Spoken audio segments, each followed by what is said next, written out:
जब इस देश को जरूरत पड़ती है आप जैसे व्यक्तित्वों की, तो एडीएम साहब जैसा ही इस देश को चलाया करता है। जोरदार तालियां उनके स्वागत के लिए। परम आदरणीय एडीएम साहब।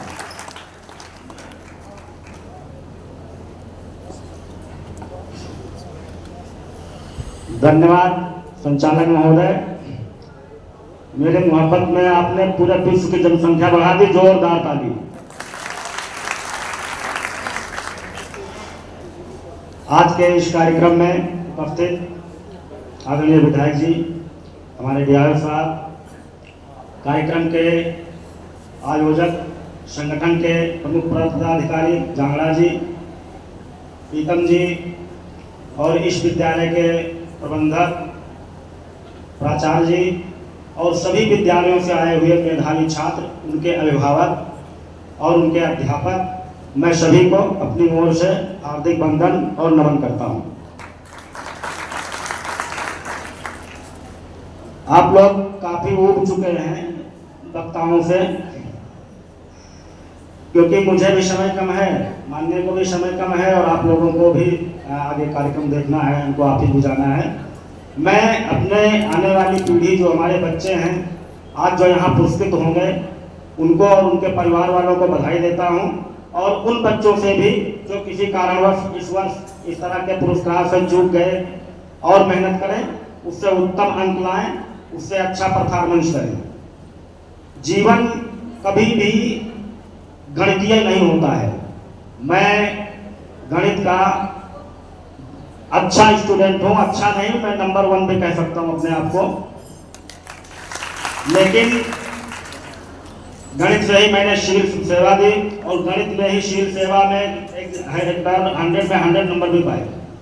लेकिन गणित जीवन एकदम गणितीय नहीं होता है। तो अंक क्या होता है? कोई बच्चा 99 पाया या 98 पाया, वो नंबर 1 हो गया। एक बच्चा 97 पाया, मेरिट में नाम नहीं आया, निकल गया। अगली बार, दूसरी बार जब दूसरे साल एग्जाम हुआ तो हो सकता है तो वही टॉपर 96 नंबर पा करके टॉप हो गया। और अगर इस बार वो एग्जाम देता तो 97 वाला टॉप होता। तो ये गणित, वही मैं कहना चाह रहा हूँ कि गणित, जीवन को गणितीय विधि से मत बनाइए। जीवन कई तरह से चलता है, सामाजिक भी है, बायोलॉजिकल भी है, ज्योग्राफिक भी है, मैथमेटिक्स भी है।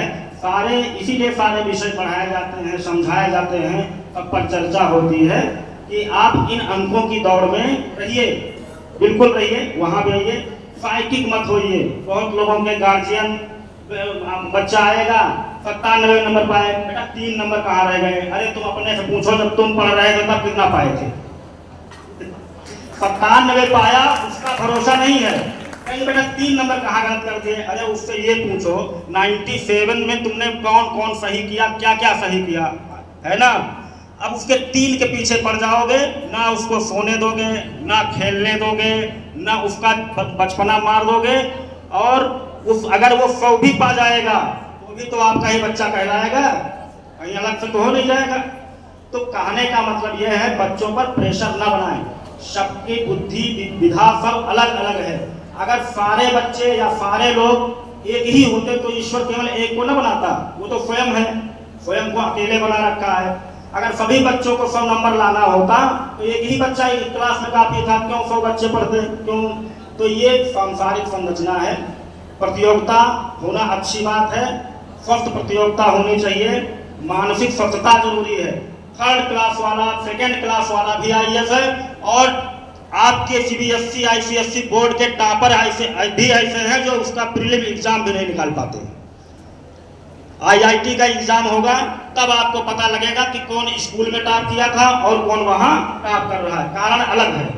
कारण ये है कि जिन बच्चों को आपने सिखाया नहीं धैर्य रखना, पेशेंस रखना, तो वो ऐसी परिस्थिति में जा करके फिर फेल हो जाते हैं, वो प्रेशराइज हो जाते हैं। और जानते हुए भी कंडीशन में या जीवन में या जब ऐसा दौर आता है तो वो गलती कर देते हैं और वहां पर फेल हो जाते हैं।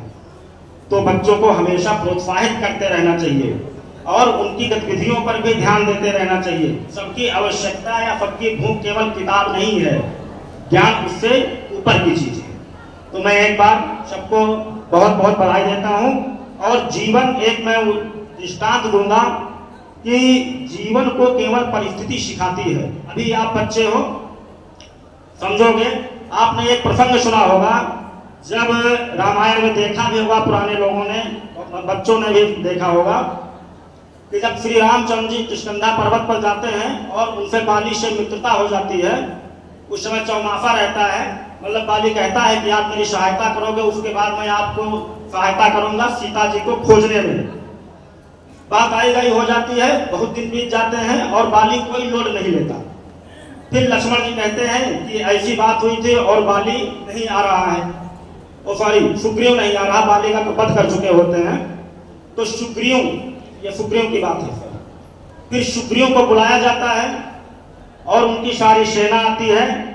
जिस समय सुग्रीव वर्णन करता है कि दक्षिण में लंका है, वहां पर भोगवाटिका है, आपके पूरब में मालदीव है, इंडोनेशिया है, आर्यावर्त है उत्तर में, यानी पूरी पृथ्वी का वर्णन करता है और चारों ओर अपनी सेनाएं दौड़ा देता है। जिसमें हनुमान जी की सेना लंका की ओर जाती है, सारी सेनाएं डिस्पर्स हो जाती हैं।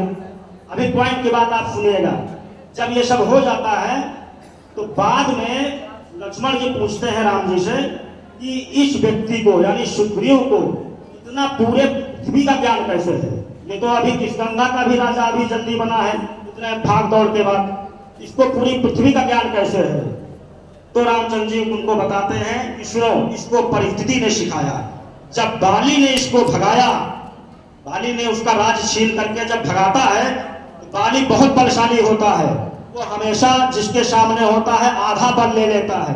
तो डर के मारे सुग्रीव इतना भागता है कि वो धरती का कोई कोना नहीं छूटता है जहां पर ना गया हो। इसीलिए इसको आज इतना ज्ञान है कि कौन चीज इस पृथ्वी पर कहाँ है। कहने का मतलब ये है, जब आपके ऊपर संकट आएगा तभी आप असली विद्या सीखोगे। संकट जो आपको सिखाती है, यानी जब परिस्थिति विपरीत होती है, उसी को आप अनुभव कहते हो, उसी को आप सीख कहते हो। लेकिन यहाँ एक चीज और ध्यान रखो, आपको पढ़ाया इसलिए जाता है कि सब अपनी ही गलती करके मत सीखो। अगर सब अपना ही गलती करके सीखोगे तो सीखते सीखते उम्र बीत जाएगी, करने की उम्र रह नहीं जाएगी। इसलिए ज्ञान दिया जाता है। जैसे गुरुजी आपको पढ़ा रहे हैं तो इन्होंने सीखा था, तो इस चीज से अगर जो आप सीख लेते हैं,